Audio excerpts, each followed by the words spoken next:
कृषक और श्रमिक विरोधी नीतिर प्रतिवाद गजपति जिलार विभिन्न श्रमिक और कृषक संगठन पक्षर पारालाखेमुंडी स्थित नुआ बसस्टाण्डु एक शोभायात्रा बाहरी कलेज छक हो जिलापाल कार्यालय पहुंची केन्द्र सरकार विभिन्न नीतिर प्रतिवाद करा जायथिला। अखिल भारतीय किसान मजदूर सभार जिला संपादक केदार शबर, जिला कमिटी सभ्य काडुकु शबर, ओडिशा कृषक सभार जिला सभापति दंडपाणी रहित श्रमिक नेता एम बांगिरी, पी मुरली, के बालकृष्ण और रयत कुली, रयत संघर नेता आर लोकनाथों नेतृत्व में आयोजित कार्यक्रम वक्ता माने सरकार जनविरोधी नीतिर तीव्र समालोचना करथिले। एक प्रतिनिधि दल राष्ट्रपति उद्देश्य अतिरिक्त जिलापाल मुनीन्द्र हेनगा को एक स्मारक पत्र प्रदान करथिले। आईन श्रृंखला परिस्थिति को दृष्टि रखी पारालाखेमुंडी थाना अधिकारी प्रशांत कुमार भूपति नेतृत्व में पुलिस फोर्स मुतयन होइथिला।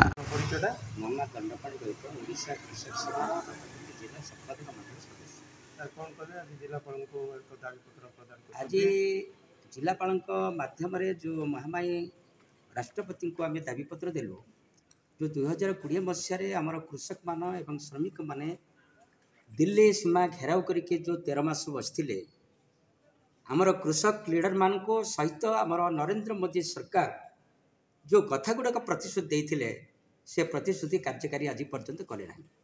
जहाँकि मुख्य दाबी थिला जे चाषी फसलर उत्पादन फसलर समस्त फसलर सर्वनिम्न मूल्य धार्य करने आमर एक गोटे दाबी थिला। द्वितीयतः श्रमिक मानकर जो 29टा आईन थिला मोदी सरकार आसी 29टा आईन को बाद काटी जो 4टा कोड रे परिणत कले से 4टा कोड को बाद देवाई रद्द करने ये जो दाबी आम रखीचु ता सहित कृषक श्रमिक एवं ये जो समस्या रही